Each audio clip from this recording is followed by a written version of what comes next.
I'm going to give you my topic. You know, sometimes I give you in the end. Sometimes I give you after I read. I'm going to give it to you before I read this book. My message today is fear not.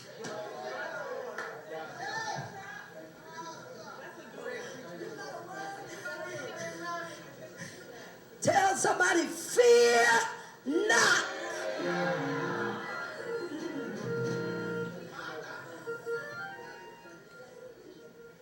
Then sometimes we get a little nervous when we think that something's coming against us and something's getting ready to happen that is contrary to the way that we want it to go. But the Lord told me to tell you this morning, fear not. I don't know what everybody is going through. I don't know what you're dealing with, but I come to give you a word from the Lord. If I never preach like I want to, all I've got to keep reminding you and keep telling you and keep imparting in your spirit and keep talking to your mind and talking into your soul. Fear not. Tell 3 people, fear not, for the Lord is on your side. Fear not. Fear not. Fear not. Fear not. Fear not. Fear not.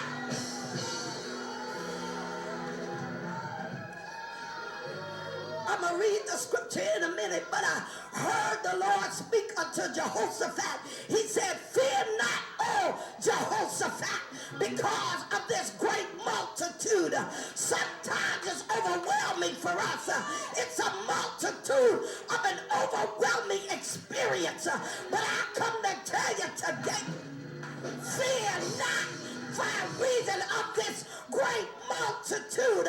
For the Lord said, I'm going to fight for you. Tell somebody, the Lord is fighting for you.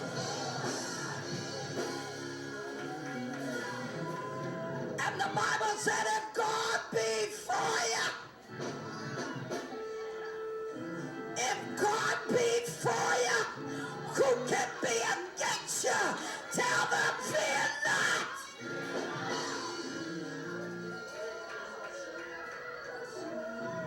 Oh, Shandi Alabose. Oh, God. Fear not. Fear not. Fear not. For by reason of this great multitude. That's not my text, because I'm talking from Isaiah. Oh, God. In the 41st chapter of Isaiah. And then we're going to go to 43. Verse 10. I'm going to talk to first. I'm going to read verse 9 first. Thou whom I have taken from the ends of the earth and called thee from the chief men thereof, and said unto thee, thou art my servant, I have chosen thee, and not cast thee away. Therefore, fear thou not, for I am with thee. Be not dismayed, for I am thy God. I will strengthen thee. Yea, I will help thee. Yea, I will uphold thee with the right hand of my righteousness. Behold, all they that were incensed against thee shall be ashamed and confounded.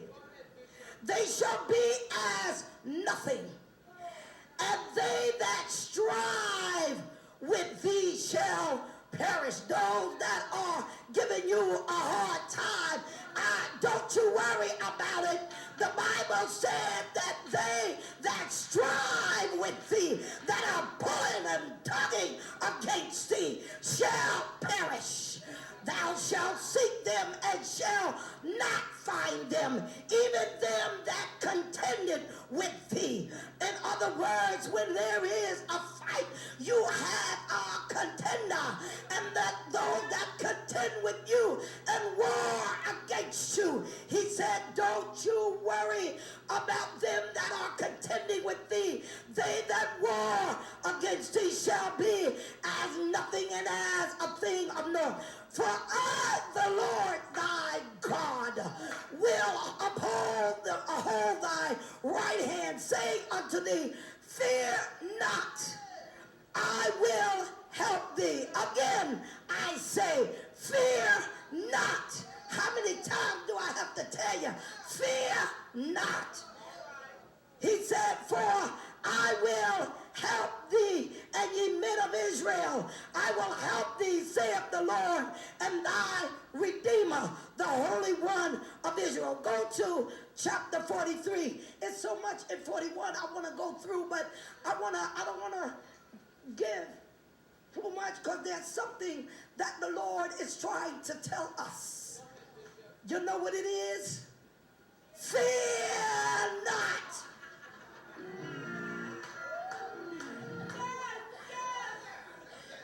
Verse 40, chapter 43, verse number 1. But now, thus saith the Lord, who created thee, O Jacob, O people of God, and he who formed thee, O Israel, fear not, for I have redeemed thee. I have called thee by thy name. Thou art mine. When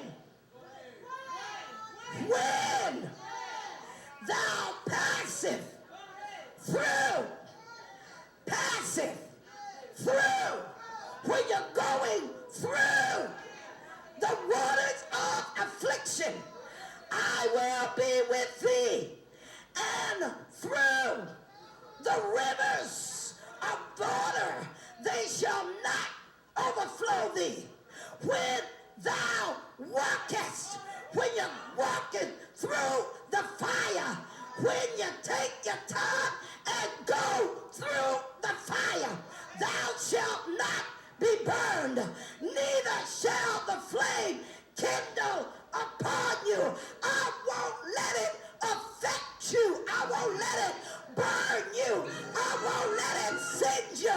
You will not even come out smelling like smoke when thou passest through and walk through and go through the fire. Oh God, I'm getting excited. He says, for I am the Lord thy God, the Holy One of Israel, thy Savior.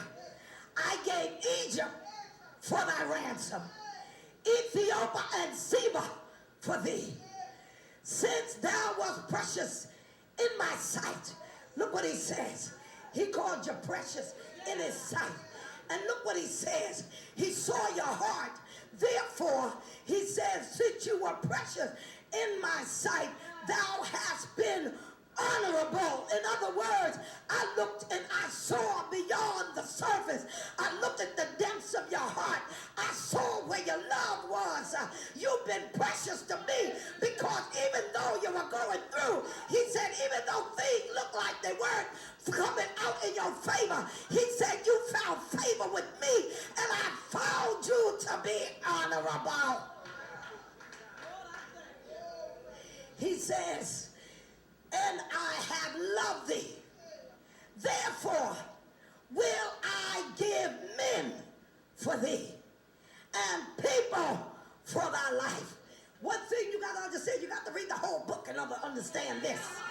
Because when the wicked comes against you to eat up your flesh, they stumble and they will fall. You don't have to worry, because anytime God got ready to deal with Israel, he always created an army to come against Israel. And when he got them to a place, Israel to a place where he can talk to them and they would hear him and they would cry out for him.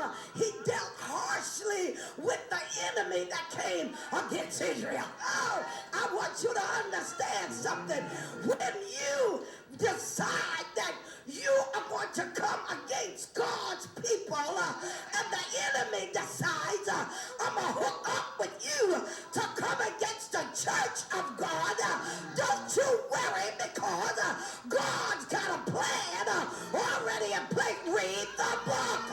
The one that is coming against you, the Sanballats and the Tobias, he said, I'm going to bring them down.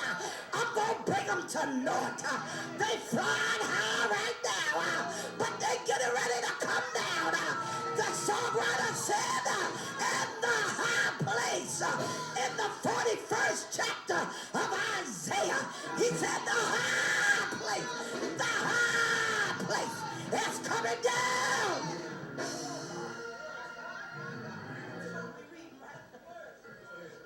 I get excited because the ones, let me tell y'all something.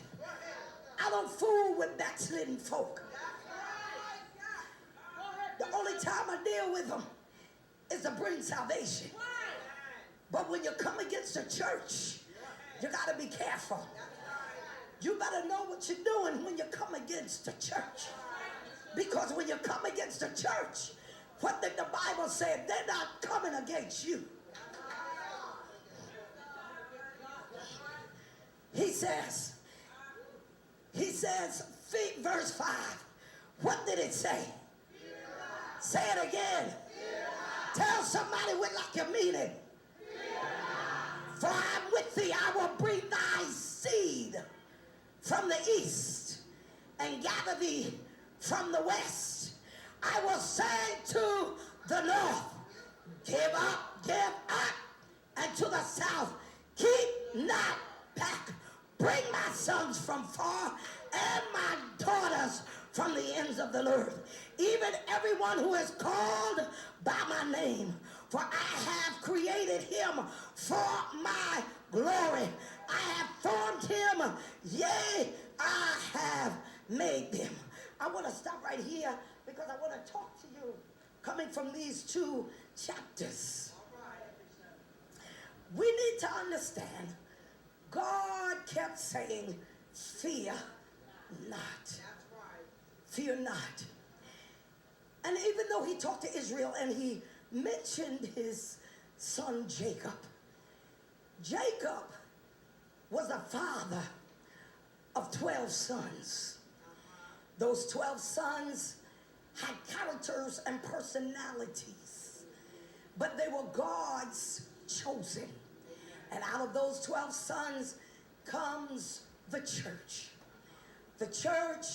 of the New Testament.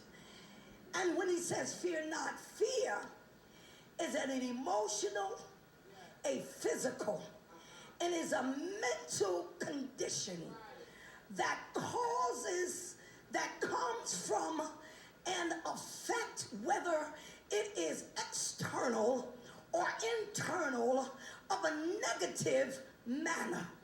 It had to be something negative that you cannot control in order to bring fear upon you. And God designs a lot of things in our lives so that we can understand we're not always going to be in control. Sometimes he allows us to control certain conditions, but then God will allow us to get into another place in order that he could bring us to a higher place. If God had not sent the problem to the children of Israel, they would have stayed in that Kadesh Barnea until they all died. But God had to traumatize them in order for them to move from where they were to come to know God in another dimension. Sometimes things go on in our lives and God traumatizes us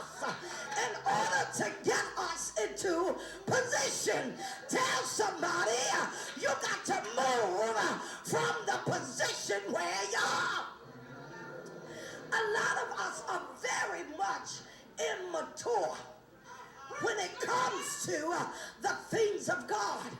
God is propelling his people into another place. So he told us that he's got to do something in order to get us, shake us up, and to move us. Most of us have to lose jobs because we're so dependent on that paycheck. We are too dedicated to a job and not dedicated to the position and the call that God has placed on our lives. Everything else is secondary, but a job is first. I'm going to help y'all move. Some of us, if you demand anything on their lives in the church, they got a problem. But let them call mandatory overtime. And we will succumb to mandatory overtime. But if you ask for mandatory meetings, the people can't show up. You ask for mandatory 3 choir rehearsals and they can't come. You call for mandatory revival, but they can't come. But mandatory overtime comes first. I'm taking y'all somewhere, okay? We have gotten ourselves into a place where everything else becomes secondary. And we put God on the back burner. And this is what Israel did. Israel felt like, I'm here now, and I'm going to do what is right in my own sight. The Bible said it's a very dangerous thing when every man is doing what is right in his own sight. It becomes very dangerous for anybody, first for the individual and anybody that's attached to them, because most of us influence people around us.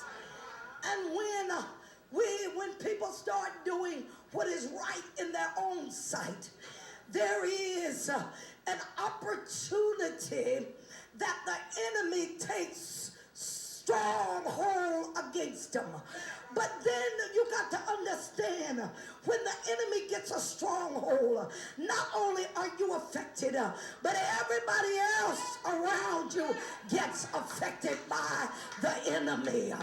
There is a thing that we call fear that somehow traumatizes us. It puts us on lockdown to keep us from going forward in God. And the enemy, he'll do that and traumatize us by circumstances around us. Israel had gotten into a place, and the Bible said he had to tell Israel, I chose you. What is the problem? I chose you before the foundation of the world. I chose you, and there is nothing for you to fear. He said, fear not, for I called you not as a collective people, but I called you by name. Most of us, we're fine when we're in a group, but when we are by ourselves, we are traumatized even the more by fear. Don't you understand? Sometimes God had to separate us in order to get glory out of our lives. Don't worry about separation. Sometimes separation is good for us because we lean too much on each other, and God had to traumatize us so that we can break us apart, so that God can do something with our lives. Touch somebody and say, talking about me.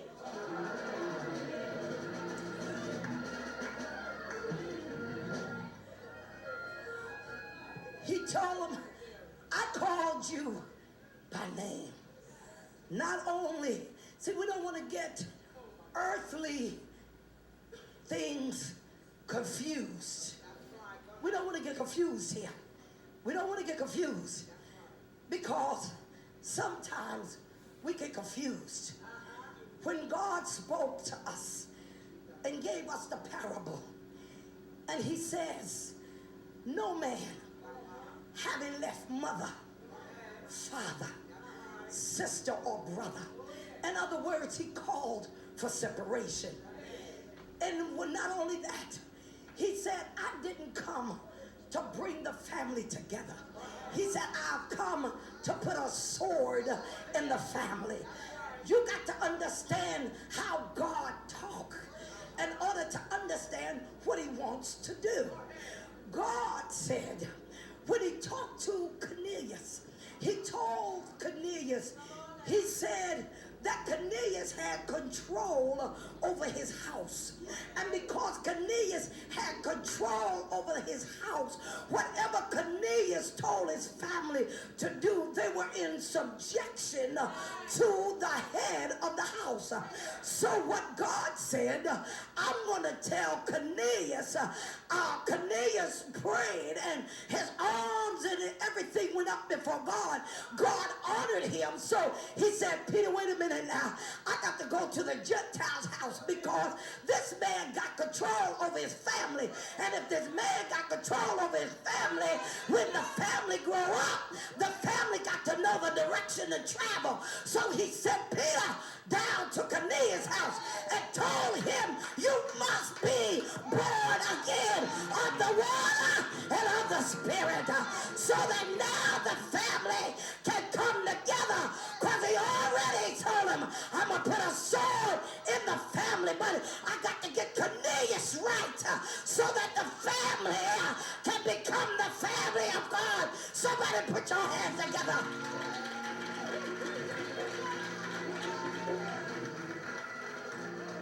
When he says, fear not, I called you by name. What I have for you have nothing to do with your neighbor. Have nothing to do with your husband, your wife, your children, your cousin, your uncle. Doesn't have anything to do with your grandma. What I called you to do, it has to do totally with you. I don't care who influenced you to come to Christ.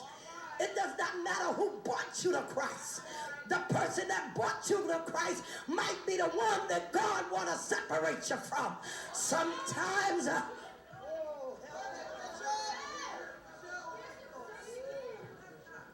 the one that brought you to Christ could be the very ones that God is saying, I need you now, because somebody had to lead you. But then once you be led, they go out to a certain point, and then you have to wait.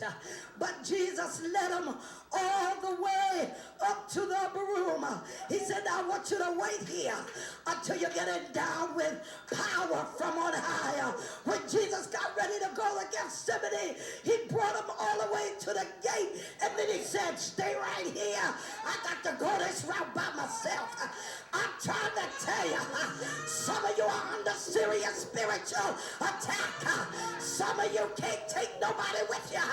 Tell them you wait out here, but I gotta go through this water. I gotta go through this fire. I gotta go through this flood. Wait right here.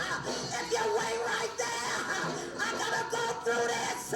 But I promise you, I read the book, and everything gonna be all right. Put your hands together, put your hands together, put your hands together. Sometimes people are not ready for the next move. Sometimes people, we want to drag everybody with us. But sometimes people are not ready for where God is going to take us. Sometimes we beg God, oh God, don't leave my daughter out there. Don't leave my son out there. Don't leave my baby out there. But God is saying it's time to separate. It's time for us to move because he called you by name. All of us have been given an assignment. Each one of us have an assignment assigned to our name. And what we don't understand is when God gives us an assignment, our assignment is not predicated upon anybody but what God told you to do. Some of us are going through great trials of affliction, but it's all because of your assignment. Some of you are going to be left alone, but it's because of your assignment. Some of us are going to have broken hearts, but it's all because of your assignment. Some of us are going to be cussed out to our face, but it's all because of your assignment. Don't worry, because everything is going to be all right. Everything is coming together. Everything is going to be all right. Put your hands together.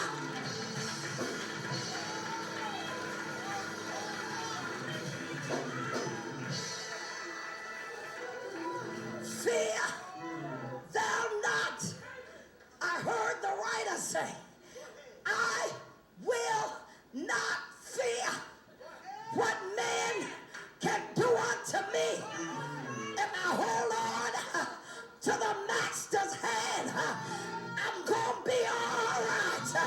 I don't care what weapon is formed against you, because the weapons are going to be formed, but no weapon that is formed against us shall prosper. Everything God's going to bring into judgment. Don't you worry, fear thou not, because everything is working for your good.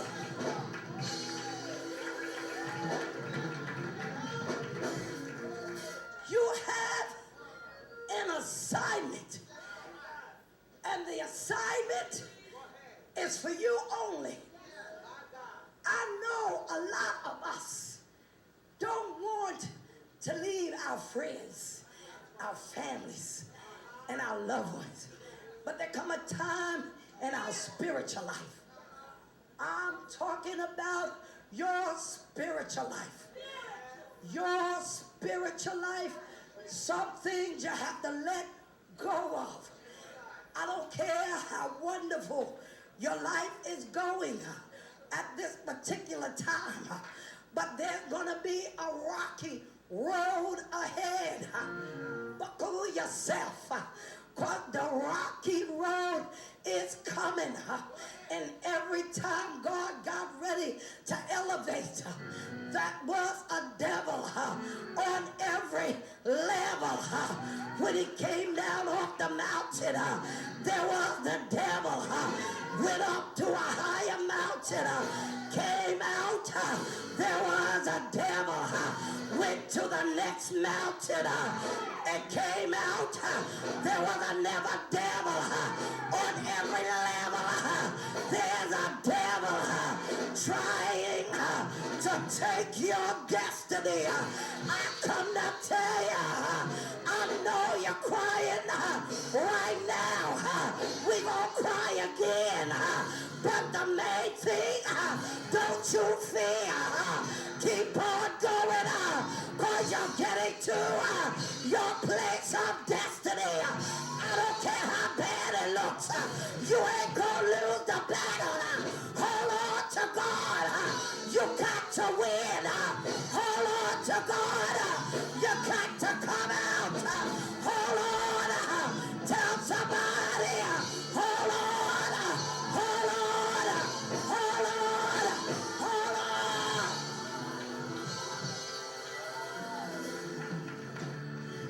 I'm telling you, this devil ain't playing.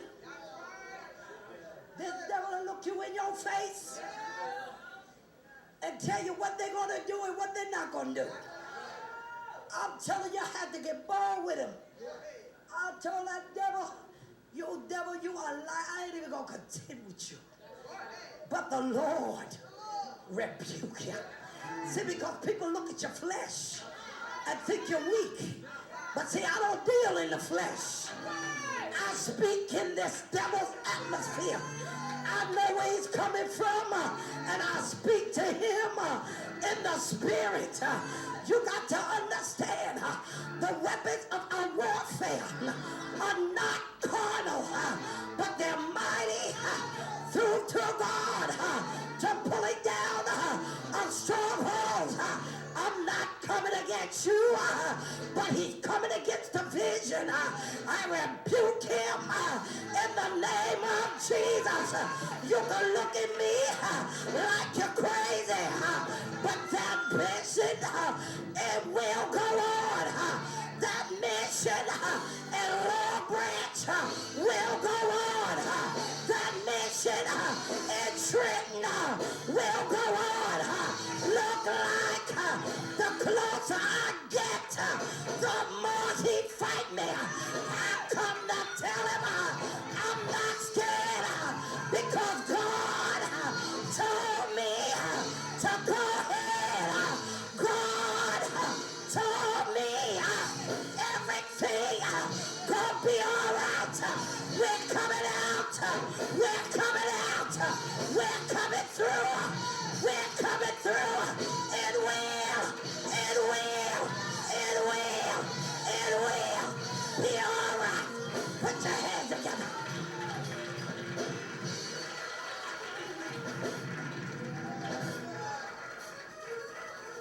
He's trying to distract us.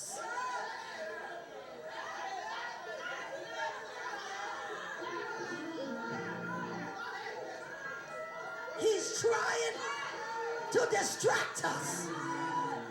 There's a vision, and he's trying to distract us. Oh, I get it. I'm not looking at faces. I'm looking at mission. I got to keep moving and not look at a face. Because God said he will provide. He asked him, Daddy, where is the sacrifice?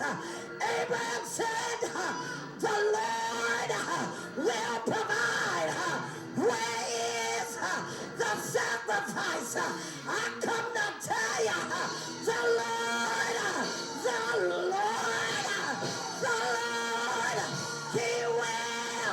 he will provide.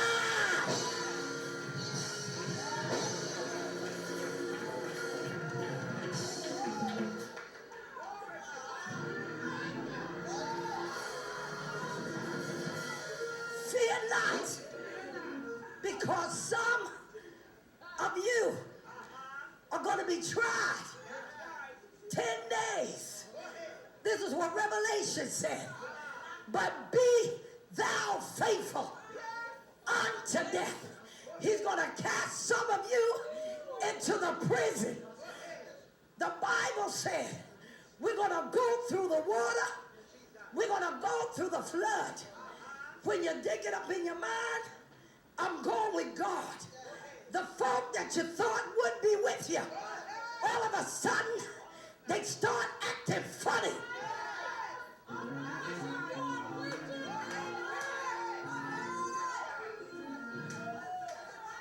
The folk that you thought that said, I'll never leave you and I won't forsake you, all of a sudden they get funny on you. You can't depend on them. You can't find them. You don't know what's going on. All of a sudden, you're left out there. But I come to tell you, stick in there. Hold on. Because God will never leave you. Neither will he ever forsake you. He'll be right there. He'll make a way. He'll open a door. He'll bless you. He'll bring you out. He'll lift you up. Don't worry. I got you covered. Don't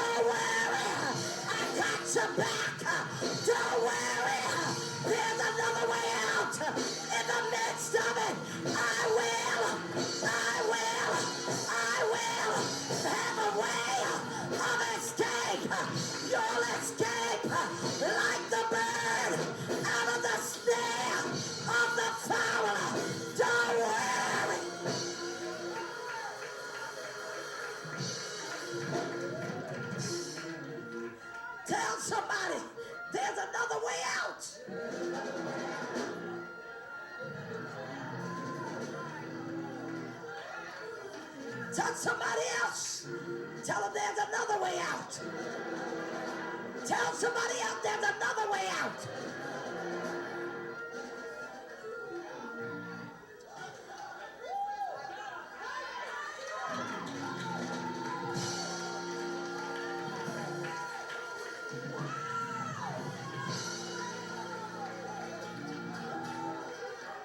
We are one-way driven. But tell somebody, I got to get God driven.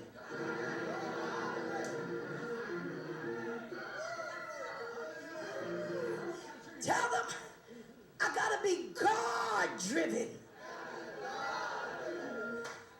I can't be man driven, flesh driven, but I got to be God driven. Tell somebody, I know beyond a shadow of a doubt that God saved me and he delivered me, and I got to be God driven. I know what he said, and I know where I'm going, and I come to tell you, fear not, though a host would encamp about you. One thing will you be confident? This one thing I know, I will come through this.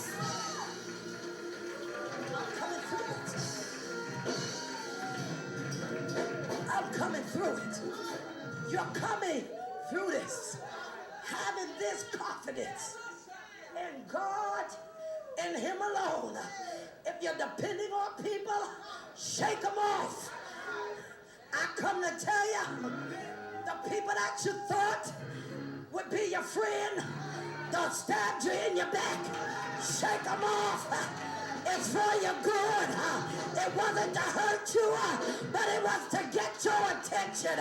It wasn't to destroy you, but I'm trying to get your attention. I got another place for you to go, and you got to handle it just right. Tell somebody, handle it.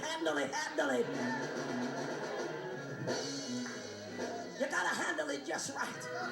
Because it's about God. It ain't about nobody else but God. It's about where God is trying to do with you. What he's saying unto you. He said, I called you by your name.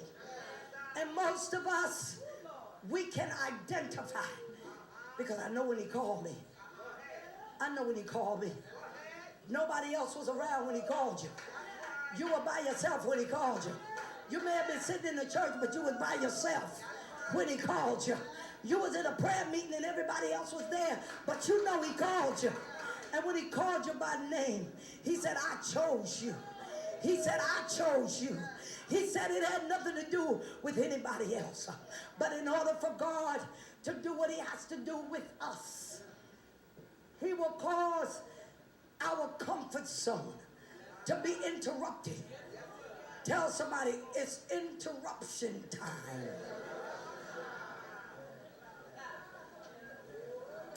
He interrupts our regular course of action and our regular course of movement. This is why sometimes you don't even need to talk to people. People don't understand where you're going. I like to refer back to Joe's friend because his friends didn't know what God was doing. Joe's friends had no idea what God was doing.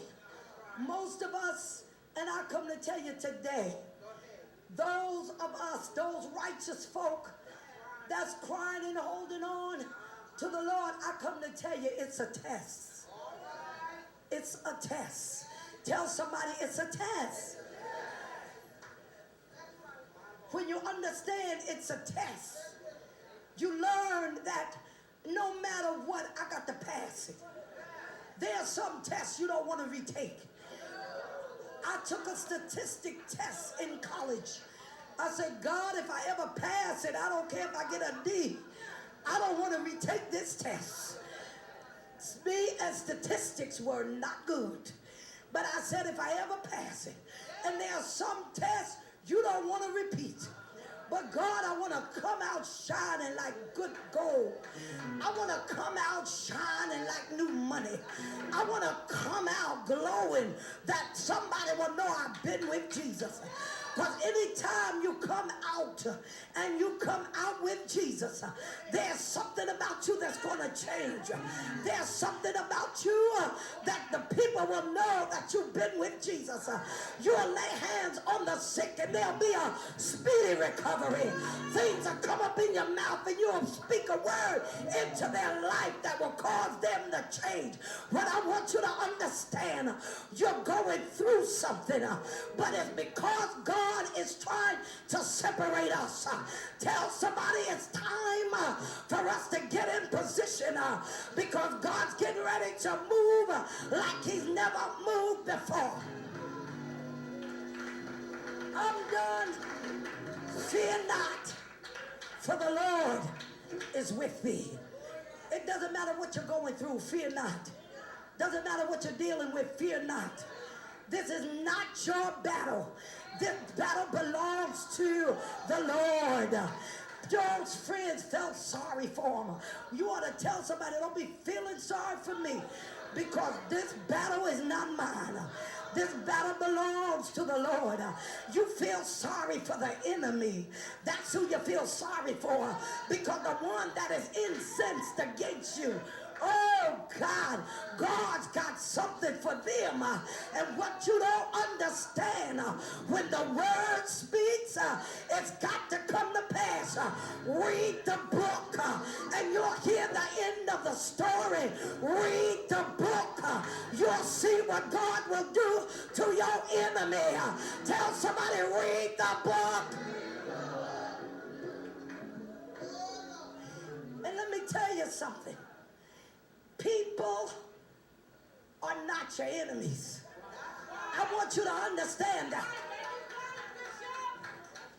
It's not the people, but it's the spirit that is allowing the individual, that the individual is allowing to work through them.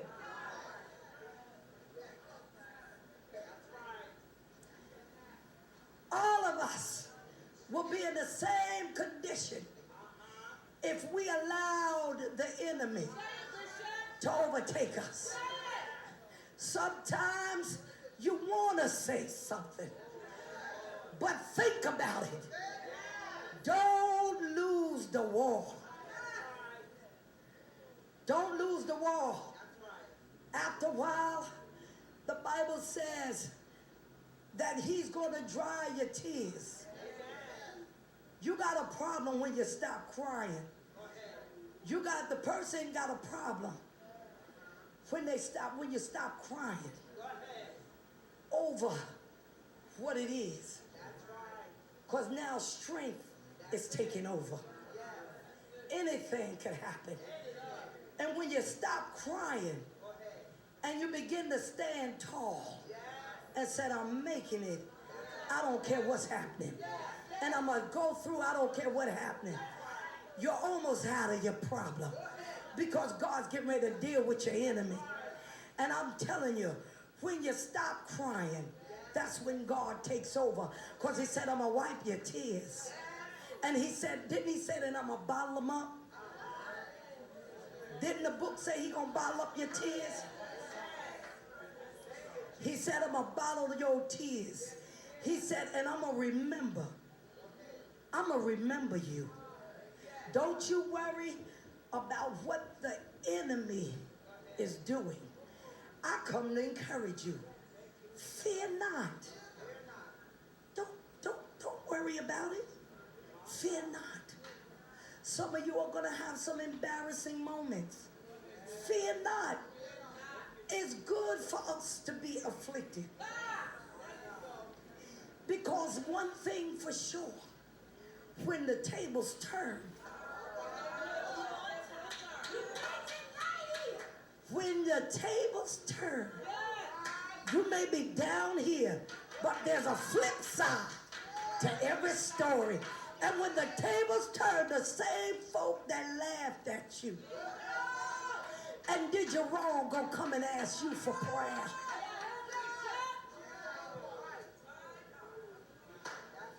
Fear not. I ain't worried. I ain't worried. Don't y'all worry. Because the enemy looks like he has the upper hand. Don't y'all worry. Because it only looks like it. Read the book. The 37th Psalm said what? Because of evildoers. Don't fret because of evildoers, because what's going to happen to them? Thank you. Thank you. Because the Bible said, all flesh, all is grass, is as grass. All flesh is as grass, and it'll soon be cut down. But when the scissors or the lawnmower comes through, how much will be crabgrass?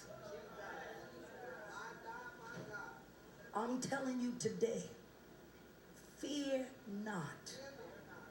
I'm telling you today, fear not what the enemy is doing, because it won't be long. It won't be long. Then the whole world will see. Everybody in your environment will see. Everybody around you will see that the Lord is on your side. There's something about staying with God that must be recognized by everybody. When we stayed here, everybody, we had 2 fires and everybody was saying, oh, something must be wrong and all this stuff. And I was going out preaching in spite of the fires. But I said, we might be going through. I said, but we're going to come out on top. I said, 2 fires is not going to stop me. And I had nobody to help me. I was the contractor. I sat in that office some days, I would be crying and asking God, who should I get? I ain't know anybody. But it was all for a reason. When we got ready to do something, bought a house, and it had to be renovated, I was the contractor. We getting ready to build a church, and guess what?